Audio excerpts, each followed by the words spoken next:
BJP के राष्ट्रीय अध्यक्ष जेपी नड्डा अपने 2 दिवसीय उत्तराखंड दौरे पर हैं। हरिद्वार में नड्डा पूर्व सैनिक संवाद और सम्मान कार्यक्रम में शिरकत करने पहुंचे। रायवाला में कार्यक्रम के बाद जेपी नड्डा हरिद्वार की उपनगरी ज्वालापुर पहुंचे, जहां उन्होंने भीमराव अंबेडकर की मूर्ति का माल्यार्पण किया। इस दौरान मुख्यमंत्री पुष्कर सिंह धामी, केंद्रीय राज्य मंत्री अजय भट्ट, प्रदेश अध्यक्ष मदन कौशिक समेत भारी संख्या में बीजेपी के कार्यकर्ता मौजूद रहे। वहाँ तो 3 विचारों पर आधारित भारतीय जनता पार्टी है। पंडित दीनदयाल उपाध्याय, श्यामा प्रसाद मुखर्जी और डॉक्टर भीमराव अंबेडकर। वो समतामूलक समाज की स्थापना की बात हम करते हैं, सबका साथ सबके विकास की बात करते हैं, समग्र विकास की बात करते हैं। भारतीय जनता पार्टी के लिए प्रत्येक जनमानस, चाहे हिंदू हो, मुसलमान हो, सिख हो, ईसाई हो, पारसी हो, वाल्मीकि हो, धोबी हो, कटी हो, नाई हो, तेली हो, तमोली हो, सबको एक साथ लेकर चलने की परंपरा हमारी रही है। जगत प्रकाश नड्डा जी का आगमन इस बात का संकेत है कि हम सबके साथ मिलकर सामाजिक समरसता को कायम करते हैं। आज जेपी नड्डा जी का इस अंबेडकर जी की मूर्ति के ऊपर माल्यार्पण करके एक संदेश देने का काम है कि हम बराबर सबके साथ हैं। बाबा तेरा मिशन अधूरा, नरेंद्र मोदी करेंगे पूरा। ऋषिकेश की महापौर अनीता ममगाई ने नगर निगम क्षेत्र में डेंगू संक्रमण की रोकथाम को लेकर सफाई निरीक्षकों को आवश्यक दिशा निर्देश दिए। नगर निगम में सफाई निरीक्षकों की बैठक में मेयर ने कहा कि आने वाले दिनों में क्षेत्र में डेंगू का प्रकोप बढ़ने की संभावना है, इसीलिए उसकी रोकथाम के लिए आवश्यक कदम उठाए जाने की जरूरत है। महापौर ने बताया कि अधिकारियों को बरसाती पानी की समुचित निकासी का प्रबंध करने के लिए निर्देश दिए गए हैं।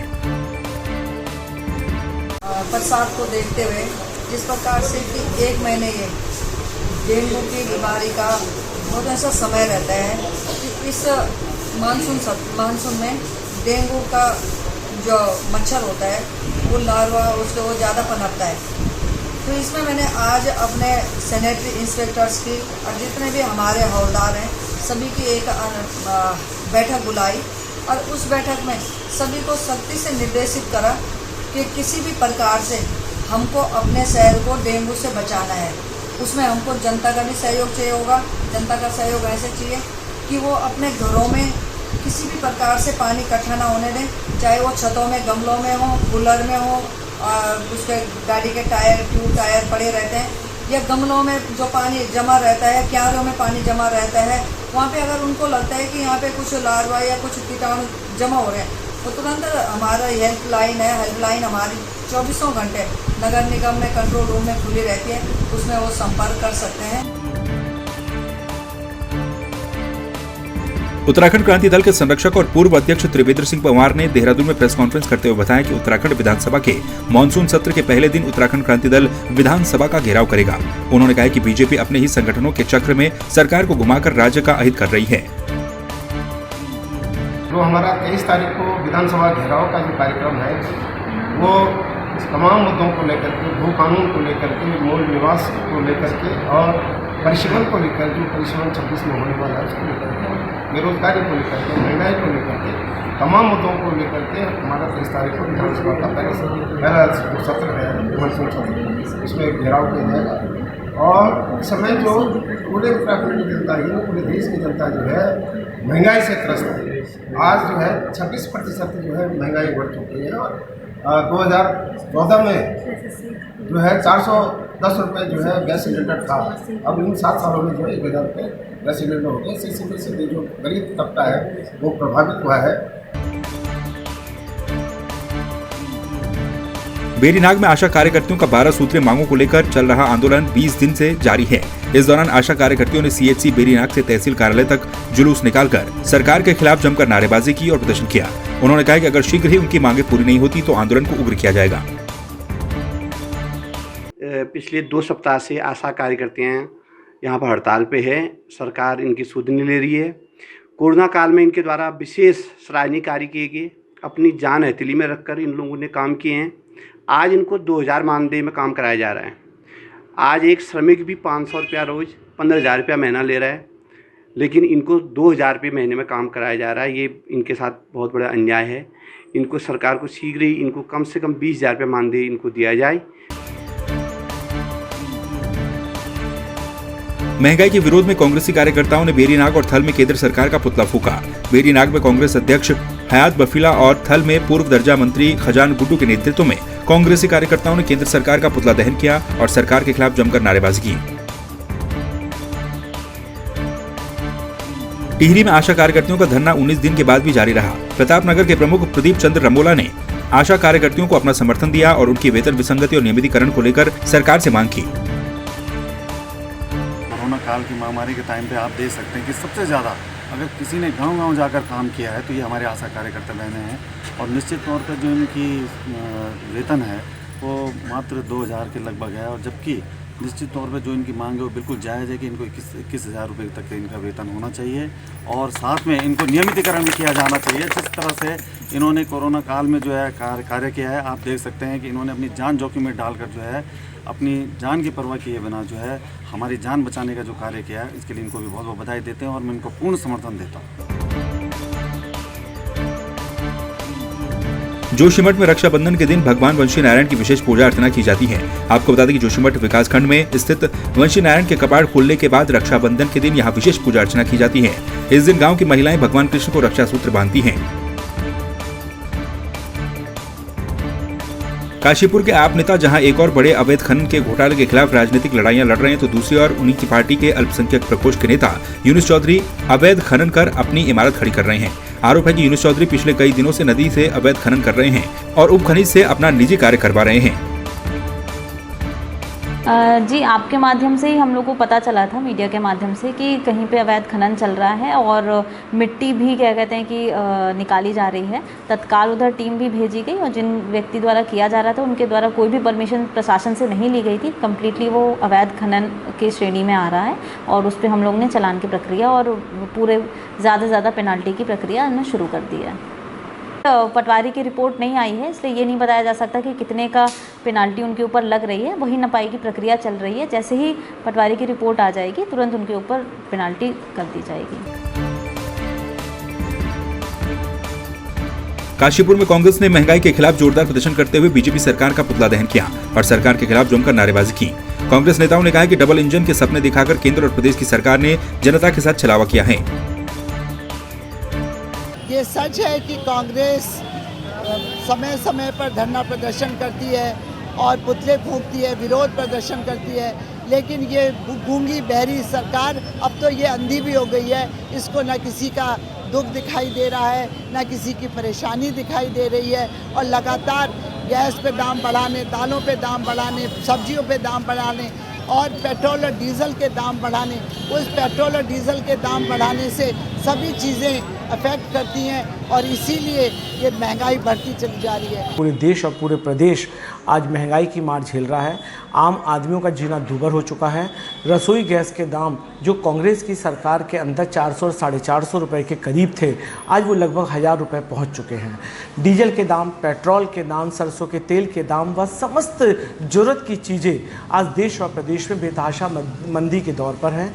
हम लोगों ने आज भरपूर महाराणा प्रताप चौक पर प्रदर्शन किया, राज्य सरकार का और केंद्र सरकार का पुतला सामूहिक जलाया व ये मैसेज देने का, संदेश देने का कोशिश करी कि शायद भारतीय जनता पार्टी की सरकार को के कानों पर जू रेंग जाए और इतनी बेतहाशा बढ़ती हुई महंगाई जिससे आम आदमी का जीना दूभर हो चुका है, उसको कुछ राहत मिल सके। बाजपुर पुलिस ने पहाड़ी कॉलोनी स्थित एक घर में चोरी की घटना का खुलासा किया है। पुलिस ने घटना में शामिल 2 आरोपियों को चोरी के सामान के साथ गिरफ्तार कर लिया। पुलिस ने दोनों आरोपियों के खिलाफ विभिन्न धाराओं में मुकदमा दर्ज कर लिया है। आपको बता दें कि बाजपुर की पहाड़ी कॉलोनी में डॉक्टर राणा के घर में अज्ञात चोरों ने इस घटना को अंजाम दिया था। तो इस संबंध में चेकिंग के दौरान हमें 2 युवक मोटरसाइकिल पर आते हुए दिखाई दिए। उन दोनों से जब हमने पूछताछ की तो पता चला है कि ये उपरोक्त चोरी उन्हीं के द्वारा की गई है और उनके द्वारा चोरी स्वीकार की गई और सभी माल जो भी था बरामद कराया गया है। जिस मोटरसाइकिल पर वे लोग आ रहे थे वो मोटरसाइकिल भी कुछ दिन पहले बाजपुर से ही चोरी की गई थी। ये भी स्वीकारोक्ति उनके द्वारा की गई है। उनके पास एक मोबाइल फ़ोन बरामद हुआ है। मोबाइल फ़ोन हल्द्वानी से चोरी किया गया था। इन दोनों ही चोरों का लंबा आपराधिक इतिहास है। लगभग 17-18 मुकदमे चोरी और लूट के इन पर पहले से दर्ज हैं। पौड़ी गढ़वाल के महिला स्वास्थ्य कार्यकर्ताओं की शासन स्तर पर लंबित पड़ी 9 सूत्रीय मांगों के निराकरण को लेकर नगर पालिका सभागार पौड़ी में उत्तराखंड मातृ शिशु एवं परिवार कल्याण महिला कर्मचारी संघ के द्वारा गोष्ठी का आयोजन किया गया, जिसमें पिछले लंबे समय से महिला स्वास्थ्य कार्यकर्ताओं के राशन में लंबित पड़ी विभिन्न मांगों के निराकरण के लिए सरकार से मांग की गई। जहां आपने बोला है कि उत्तराखंड की बेटी हैं और उत्तराखंड के मुख्यमंत्री से आप क्या चाहती हैं, उत्तराखंड के मुख्यमंत्री से हम लोग ये चाहते हैं कि हमारी मांगे जो हैं वो काफ़ी समय से लंबित पड़ी हुई हैं, लेकिन उनके ऊपर सरकार का ध्यान नहीं गया। आखिर क्यों? देखिए, जिस पद पर हम हैं, एनएम के पद पर, उसमें हम उसी पद से रिटायर हो जा रहे हैं, ऐसा किसी विभाग में नहीं है। आप ये सोचिए, 700 पद रिक्त पड़े हुए हैं, लेकिन पद भरने का नाम नहीं ले रहे हैं, जबकि हर कर्मचारी पे एक सेंटर की जगह 4-4 सेंटरों को चार्ज दिया गया है। क्यों? सरकार इस तरफ ध्यान क्यों नहीं देती? उत्तराखंड में मतलब आपको भी पता है कि बरसात के मौसम में कितनी प्रॉब्लम होती है फील्ड वर्क करने में, लेकिन हमने अपना 100% दिया है।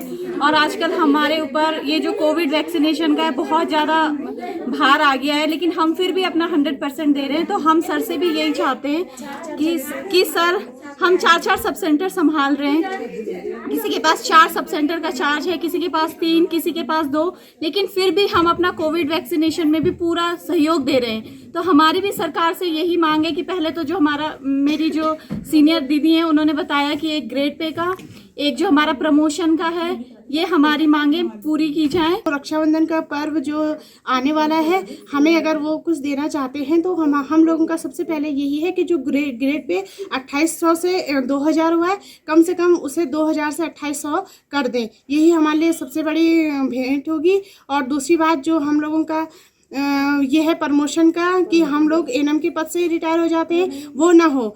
हमारे साथ के हमारे सीनियर 40-40 साल या 35-35 साल सर्विस करने के बाद एनएम के पद से ही रिटायर हो गए, वो चीज़ नहीं होनी चाहिए। हमारी काफ़ी समय से बहुत लंबी मांगे हैं, जो हमारी मांगे न हमारी सरकार सुनती है, न प्रशासन सुनता है, जिसकी वजह से सारी मतलब बहनें बहुत ही परेशान हैं। और इसीलिए हमने यहाँ पर ये मुद्दा रखा हुआ है। एक तो सबसे पहले हमारा ग्रेड पे का है, जो हमारी नई लड़कियाँ हैं तो 2800 का ग्रेड वेतन था, तो वो इन्होंने मतलब 2000 पे नियुक्ति कर दिया है, तो जिससे मतलब ये बिल्कुल सरासर गलत है। दूसरा हमारा प्रमोशन है, प्रमोशन को भी मतलब हमारे 5-6 साल हो गए हैं, उसमें भी हमारा किसी का भी कोई प्रमोशन नहीं हुआ। नरेंद्रनगर स्थित संत निरंकारी मिशन के प्रमुख कल्याण सिंह नेगी और मिशन इकाई के शिक्षक रमेश असवाल के नेतृत्व में मिशन से जुड़े लोगों ने ग्राम पंचायत डागर की खाली पड़ी वन भूमि पर आंवला, नीम, हरड़, बहेड़ा और अर्जुन जैसे औषधीय ऑक्सीजन प्रदान करने वाले वृक्षों का रोपण किया। संत निरंकारी मिशन के प्रमुख कल्याण सिंह नेगी ने बताया कि लगाए गए पौधों का 3 साल तक सुरक्षा की जाएगी। साथ ही बरसात के हर मौसम में मिशन के द्वारा वृक्षारोपण किया जाएगा। संत निरंकारी मिशन बरसों से वृक्षारोपण कार्यक्रम का आयोजन करता रहा है। इस बार सतगुरु माता सुदीक्षा सवेंद्र हरदेव जी महाराज के आशीर्वाद से यहाँ डागर में नरेंद्रनगर के पास माइक्रो फॉरेस्ट का निर्माण किया जा रहा है। ये निरंतर आगे चलता रहेगा। जैसे ये साइड डेवलपमेंट होकर के ठीक हो जाएगी, पेड़ बड़े हो जाएंगे, इसी प्रकार से फिर आगे भी हम दूसरा स्थान का चयन करेंगे। और आज पूरे भारत में जगह जगह पर लगभग 1000 ब्रांचों में ये कार्यक्रम आयोजित हो रहा है, जिसमें दिल्ली से अभी सतगुरु माता जी के आशीर्वाद से नरेंद्रनगर में ये कार्यक्रम संपन्न हुआ। पूरे जहां आज ग्लोबल वार्मिंग की वजह से वातावरण में ऑक्सीजन की कमी हो रही है, निरंकारी मिशन के सेवादार महापुरुष सदगुरु की कृपा से इस माइक्रो फॉरेस्ट का निर्माण कर रहे हैं, जिसका निरंतर 3 साल तक इसकी पूरी देखरेख की जाएगी। और 3 साल के अंदर से ये जो पेड़ पौधे हैं डेवलप हो जाएंगे। उसके पश्चात दूसरे स्थान का चयन कर वहाँ पर भी एक माइक्रो फॉरेस्ट का निर्माण कर धरती को पॉल्यूशन से मुक्त कराने का एक प्रयास निरंकारी मिशन की ओर से किया जा रहा है। माता जी की कृपा से, सदगुरु माता सुदीक्षा जी महाराज जी की कृपा से यहाँ पर वृक्षारोपण किया गया। वैसे तो समय समय पर निरंकारी मिशन द्वारा वृक्षारोपण किया जाता है, लेकिन इस टाइम माता जी की बहुत बड़ी थीम है कि जिस प्रकार हम देख रहे हैं कि विश्व में किस प्रकार से ऑक्सीजन की कमी हो रही है, ग्लोबल वार्मिंग हो रही है, इसको मिटाने के लिए 1+1 इसकी स्थापना के लिए माता जी ने कहा है कि वृक्ष लगा के हमने छोड़ना नहीं है, बल्कि 3 वर्ष तक इनका प्रोटेक्शन एक बच्चे की तरह करना है।